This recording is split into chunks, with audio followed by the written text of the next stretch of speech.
कोई उम्मीद नहीं है हमारे को, तो हम तो किसी को वोट देंगे भी नहीं है। रात को 9-9 बजे पानी देता है, पार्षद को बोलते हैं तो पार्षद भी सुनाई नहीं करता है। नाली साफ कराने के लिए कहते हैं तो भी सुनाई नहीं करता। जमादार को बोल के आते हैं तो वो भी नहीं भेजता है, न खुद साथ आता है। अभी भी देख लो, नालियाँ भरी हुई पड़ी है हमारी गंदगी से। ये लोकसभा समाज उसके बाद समाचार तो पहुंचे यहाँ के पार्टी के बीजेपी के पार्टी के कैंडिडेट के, इनको 20 साल से यही मिला गया और कोई नहीं चाहिए कि इनको बदलना चाहिए। आदमी को इस साल ये इस साल वो, ये तो बदलते नहीं, एक ही है खाली देवनानी देवनानी। जिनमें से आप एक भी सड़क बता दीजिए जो फ्रेश हो। इधर सड़क बनाने आते हैं, इधर खोदने वाले आ जाते हैं। क्यों? क्या साठगांठ है नेता लोगों की और क्या साठगांठ है ठेकेदारों की? हम बीजेपी के नरेंद्र मोदी के हिसाब से उनको वोट देते थे।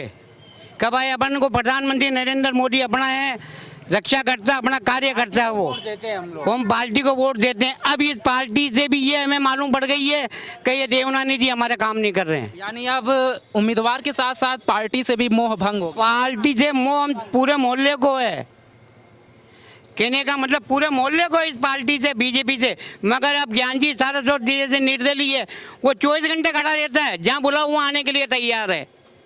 अभी बुलाओ ज्ञान जी को तो अभी आएंगे, क्या समस्या है यहाँ की। पर देवनानी जी अभी तक नहीं आए यहाँ पे 20 साल में, खाली वोट लेने आए और जयराम जी की, और पार्षद भी कोई ध्यान नहीं दे रहे हैं यहाँ का। आपको क्या लगता है? मैं प्रेमचंद अजमेर से या नया बाजार से बोल रहा हूँ। हमारे शहर की सड़कों की हालत ये है कि गाँव की सड़कें अच्छी हैं इनसे तो। अरे चुप रहो एक मिनट।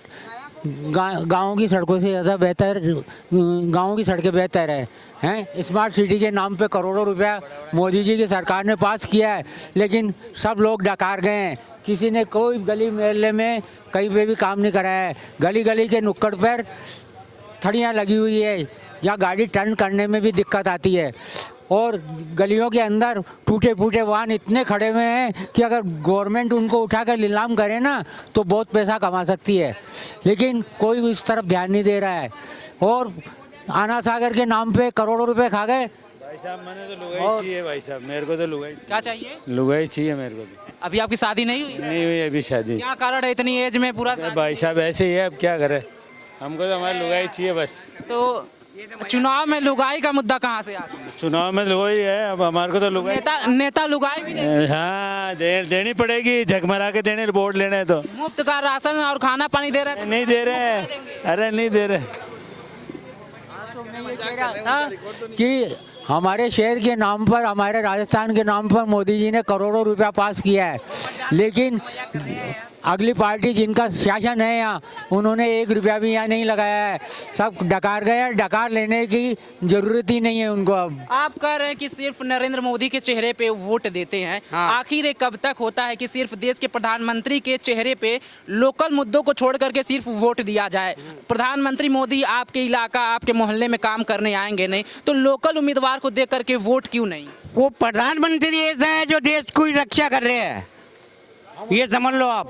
उस पार्टी को मजबूत कर रहे हैं, वो भारत को भी, पूरे भारत को, खाली मेरे मोहल्ले को नहीं, पूरे भारत को ही वो ध्यान रख रहे हैं। वो तो लोकसभा चुनाव है, विधानसभा का चुनाव है। जी लोकसभा समाज उसके बाद समाचार तो पहुंचे यहाँ के पार्टी के बीजेपी के पार्टी के कैंडिडेट के, इनको 20 साल से यही मिला गया और कोई नहीं चाहिए कि इनको बदलना चाहिए। आदमी को इस साल ये इस साल वो, ये तो बदलते नहीं, एक ही है खाली देवनानी देवनानी। जब लगातार वो जीतते जा रहे हैं तो पार्टी तक ये संदेश जा रहा है ना कि जनता में इनका पकड़ है, तभी जीत। आपको कहना है कि इस खाली मोदी के चेहरे को वोट दे रहे हैं हम, और किसी को चेहरे को नहीं दे रहे हैं वोट। तो इस बार क्या लग रहा है देवनानी जी के तो हमारे देखो ज्ञान जी सारस्वत जीत सकते हैं, निर्दलियों में से ही जीतेंगे। निर्दलीय उठे इनकी कह सकते हैं मालिक आपके। आपके अजमेर जिला में सबसे ज़्यादा अगर वोटरों की संख्या की बात की जाए तो आपके समुदाय के हैं, मतलब जो महिलाएं हैं, 9.5 लाख वोट है।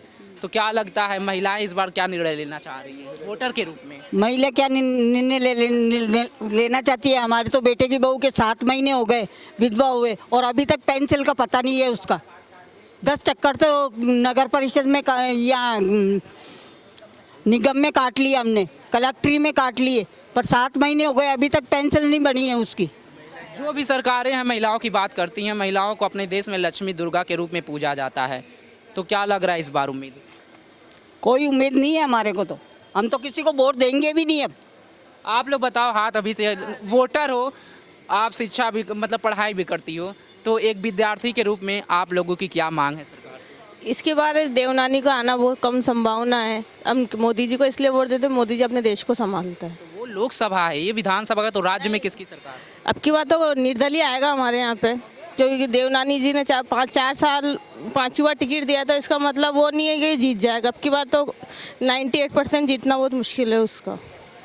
शिक्षा के मामले में क्या विचार है? मतलब पढ़ाई करते हो आप? मैं स्टूडेंट हूँ, मैं कंपटीशन की तैयारी कर रही हूँ। कोई अभी हमारे कोई वैकेंसी को निकालने का कोई संभावना नहीं है इनके पास। केंद्र सरकार में भी आरोप लग रहे हैं कि जो मौजूदा केंद्र सरकार है उधर से भी वैकेंसी नहीं आ रही है, राज्य सरकार में भी नौकरी की दिक्कत है। सब पढ़ाई तो कर करके बैठ जाता है, आगे कोई वैकेंसी नहीं हो, कहीं रोक लगा देते हैं, कोई परीक्षा में रोक लगा देता है, कोई लीक कर देता है। इसके बाद तो कोई संभव नहीं होता, कोई आगे पीछे रिजल्ट का कोई रहता नहीं है, रोका जा सकता है। आपके राजस्थान में पेपर लीक का इधर कई मामला सामने आया है, लगातार जो पेपर लीक हुए हैं उसमें कई ज़्यादा घूसखोरी का मामला सामने आया है। ये सब जान पहचान वाले को पेपर दे के सब लीक हो जाते हैं। ये तो इसके वजह लोग जो पढ़ाई करते हैं, मेहनत करते हैं, उनको कोई सफलता नहीं मिल पाती है। तो इस बार का आपकी विधानसभा का मेन मुद्दा पानी है। हाँ, मोहल्ले में बहुत ज़्यादा पानी की बहुत समस्या है। हमारे पार्षद को फ़ोन कर कर के परेशान हो जाते हैं, फ़ोन नहीं उठाते हैं, सुनाई आते ही नहीं है, झांकते ही नहीं है। बस अब चुनाव चालू है तो बस आना चालू हो गए। टिकट मिलने के बाद कभी विधायक जी आप लोगों के बीच में आए? नहीं आए, वोट मांगने भी नहीं आए? नहीं। वोट मांगने तो आना ही पड़ेगा उनको, क्योंकि उनको जीतना है। तो जगह आपको लग रहा है कि 4 साल से जीत रहे हैं, इस बार से भी जीत जाएंगे? नहीं आएगा, वोट मांगने तो आना पड़ेगा उनको। क्यों नहीं आएगा? क्योंकि पता लग रहा है ना, 4 लोग खड़े हो गए निर्दलीय, तो क्यों जीत पाएगा वो? अब की हालत तो आप लोगों की तरफ से उनको क्या जवाब दिया जाए? कुछ नहीं, वोट नहीं, मान सम्मान कुछ नहीं देना उनको, तो जीतना बहुत मुश्किल है। इस बार यानी आप लोगों की जो मोहल्ला है, आप लोगों का जो है एकदम नकारना है उनको। हाँ, आप बताइए, आपका जिला महानगर में है, एक बड़ा जिला है, कई विधानसभा इसमें आते हैं और पर्यटक की दृष्टि से खासा महत्व है। एक तरफ दरगाह शरीफ है, एक तरफ तीर्थराज जगत पिता ब्रह्मा जी का मंदिर है, जो पूरे विश्व में एक इकलौता मंदिर मैं है। सिर्फ ये कहना चाहता हूँ कि सड़कें हैं जिनमें से आप एक भी सड़क बता दीजिए जो फ्रेश हो। इधर सड़क बनाने आते हैं, इधर खोदने वाले आ जाते हैं। क्यों? क्या साठगांठ है नेता लोगों की, और क्या साठगांठ है ठेकेदारों की, और क्या साठगांठ है पब्लिक की? बताइए मुझे, कौन सी सड़क फ्रेश है? इतने बड़े शहर में घूम जाओ आप, हर गली के नुक्कड़ पे चाय की थड़ी लगी हुई है। टर्न लेने के अंदर गाड़ी को रोकना पड़ता है, परेशान होना पड़ता है। जगह जगह खड्डे हैं, जगह जगह इन्हें जो फलाना ढीकड़ा हो रहा है, कोई यहाँ बीच में खड़ा हो गया। ट्रैफिक पुलिस वाले मूंगफलियाँ खाते रहते हैं। ट्रैफिक कैसे भी चल रहा है, कोई मतलब नहीं, पुलिस कुछ ध्यान नहीं देता है। और वहाँ ब्रिज के ऊपर से जाओ तो नीचे सड़कें देखो, आप जाके खुद देख लो, जाके फ़ोटो खींचो ना वहाँ के। इतना बड़ा शहर है, आप किसी भी सड़क को ले लो, किसी भी गली को ले लो, गलियों में इतने वाहन खड़े हैं रिजेक्ट, उनको गवर्नमेंट नगर निगम कोई भी नहीं उठाता है। ट्रैफिक जाम होता है गलियों के अंदर, पुलिस ध्यान नहीं देती है। कुछ ध्यान नहीं देती है। पुलिस से क्या लेना देना, जिसका काम है वो करे। नगर निगम का काम है वाहन हटवाना। पर्यटक की दृष्टि से आपका जिला बहुत महत्वपूर्ण है, तो पर्यटक के लिए क्या कुछ सरकार का? ऐसी सड़कों पे पर्यटक आएगा कैसे? देश की बदनामी होगी, है देश की बदनामी ये तो नहीं। होगी। आना सागर के अंदर पूरे में अतिक्रमण है, करोड़ों रुपया अतिक्रमण के नाम पे खा गए लोग। हम किसका नाम लें? हम नाम नहीं लेंगे किसी का भी। तो इस बार अपने विधानसभा से आप लोग किसे विधानसभा जयपुर भेज रहे हैं? नहीं, ये मेरा सीक्रेट मामला है, मैं ओपन नहीं करूँगा। चलिए ये बात हो गई, लेकिन राज्य में किसकी सरकार देखना चाह रहे हैं?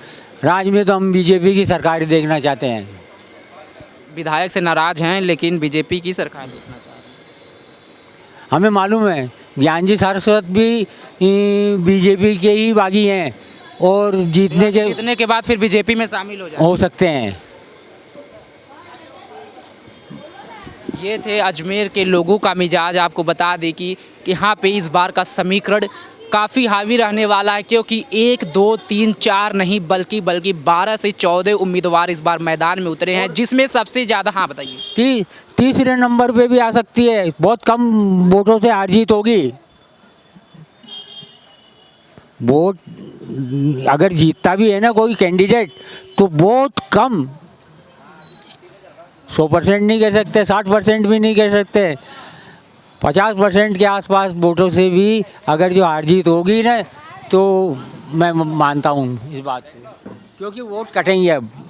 तो बता दें आपको कि जो 14 लगभग उम्मीदवार यहाँ से उठे हैं, तो इस बार की यहाँ की जो चुनावी लड़ाई है एक देखा जाए तो एक अहम मुद्दा साबित कर सकती है, क्योंकि 20 साल से लगातार बीजेपी के विधायक हैं और इन लोगों की जो समस्याएं हैं वो कहीं ना कहीं अधूरी रह गई है। विधायक लोगों के बीच में नहीं आते हैं, चुनाव दर चुनाव होते जाते हैं, पार्टियां लगातार उन्हीं को उम्मीदवार बना रही है और लगभग इस बार 5वीं बार उनको उम्मीदवार बनाई है। ऐसे में जनता भी काफ़ी नाराज़ है और भाजपा से काफ़ी जो बागी उम्मीदवार है जो टिकट की आस में थे उनको टिकट पार्टी की तरफ से नहीं मिला है, वह निर्दलीय खड़े हुए हैं। इसको लेकर के अब भाजपा में जो वापसी कला है वो भी सामने आ रहे हैं। ऐसे में देखना होगा कि अजमेर की जनता इस बार किसे जयपुर विधानसभा इस विधानसभा सीट से भेजती है। हमारे यहाँ जो भी व्यक्ति जीत के गया ना, चाहे वो केंद्र में गया हो, चाहे विधानसभा में गया हो, चाहे नगर निगम में गया हो, किसी ने अजमेर की सुध नहीं ली है। अजमेर को लावारिस बना रखा है इन लोगों ने, जबकि हमारा अजमेर जो है ना पुष्कर दरगाह और पृथ्वीराज की वजह से मशहूर है पूरे वर्ल्ड के अंदर। हमारे यहाँ पूरे वर्ल्ड के लोग आते हैं, A to Z, लाखों रुपया पूरा करके आते हैं, करोड़ों रुपया पूरा करके जाते हैं। उसके बावजूद भी हमारे शहर की हालत बहुत ख़राब है। चलिए ठीक है, आपको बता दें कि अजमेर पूरे विश्व में अपने तीर्थराज ब्रह्मा जी का जो इकलौता मंदिर है उसके लिए प्रसिद्ध है। दरगाह जो मोइनुद्दीन चिश्ती की दरगाह है उसके लिए फेमस है और काफ़ी विदेशी पर्यटक भी यहाँ पर आते हैं। ऐसे में सरकार को पर्यटक दृष्टि से भी यहाँ पर काम करने के लिए देखना होगा कि पर्यटक दृष्टि से कितना इस जिला को मजबूत बना सके। हम सारे विधानसभा चुनाव को कवर कर रहे हैं। पल पल की खबर के लिए बने रहे आप हमारे साथ और देखते रहें इन खबर। धन्यवाद।